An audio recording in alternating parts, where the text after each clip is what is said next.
aku tahu kamu udah berhari-hari gak komunikasi sama dia atau lost contact gitu ya. Dan VT ini kalau ini ada di FWB kamu, sebenarnya ini bukan kebetulan. Ini bisa jadi adalah pesan semesta buat kamu. Yuk kita kaji sama-sama dengan tarot. Yang mau private reading bisa klik linknya ada di bio aku atau save nomor aku kemudian chat ya. Ada kartu Justice. Oke.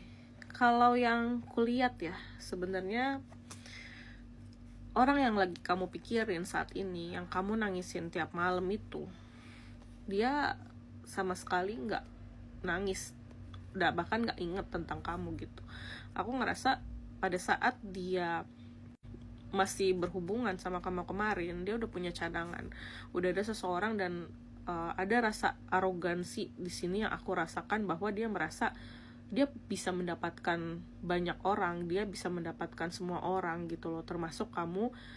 Kalaupun kamu diputusin, nanti kamu akan balik lagi. Dan aku ngerasa kamu memenuhi ego dia tersebut gitu.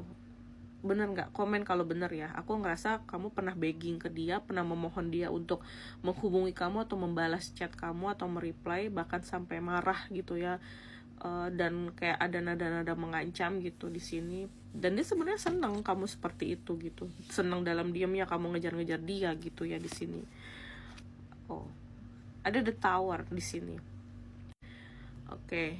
Dan aku juga ngerasa sebenarnya energi dia terhadap kamu itu pisah gitu loh.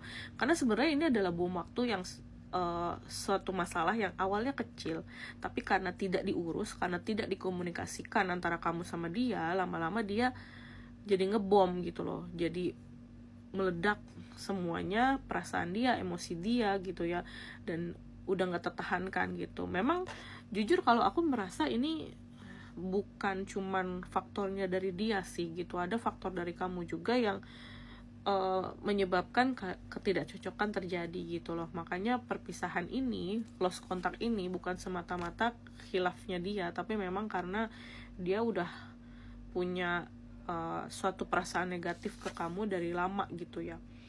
Nah, dari Three of Wands di sini adanya suatu usaha dari dia untuk bisa naik taraf hidupnya gitu loh, level hidupnya yang ini berkenaan dengan satu gairah dia gitu ya, yang dia tidak dapat atau tidak rasakan dari kamu gitu. Dan ini agak plus 21 ya gitu, agak plus 21 ya aku bicara untuk kalian yang hubungan biasa maupun hubungan cinta terlarang. Sesuatu itu tidak didapatkan dari kehidupan ranjang kamu dan dia gitu di sini. Makanya dia cari yang lain juga. Dan kalau dari Knight of Coins di sini, apakah dia akan komunikasi sama kamu lagi? Jujur aku ngerasa enggak, karena dia menahan dirinya, dia menahan langkahnya untuk mempertimbangkan apakah balik ke kamu ini punya suatu keuntungan, punya suatu benefit lebih atau tidak gitu. Dan dia menjawab tidak, karena dengan orang baru itu akan jadi lebih improve di kehidupannya dia. Sekian readingan dari aku kali ini, semoga membantu. Sampai jumpa di readingan selanjutnya. Bye.